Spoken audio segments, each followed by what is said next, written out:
നമുക്കിന്ന് നെയ്യ് ഉണ്ടാക്കാം. കാച്ചിയ പാലിൽ നിന്ന് പാട ശേഖരിക്കുക.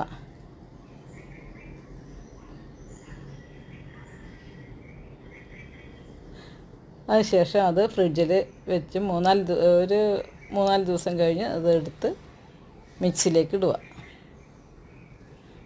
മിക്സി ഒരു 3 മിനിറ്റ് ഓണാക്കുക. കുറച്ച് വെള്ളം ഒഴിക്കുക. വെള്ളം ഒഴിച്ച് ഒന്നും കൂടി മിക്സി അടിക്കുക. വെണ്ണ റെഡി. വെണ്ണ ഒരു നല്ല വെള്ളത്തിൽ ഇട്ട് വെക്കുക. കഴുകി വൃത്തിയാക്കിയ വെണ്ണ പാത്രത്തിലിട്ട് ചൂടാക്കുക.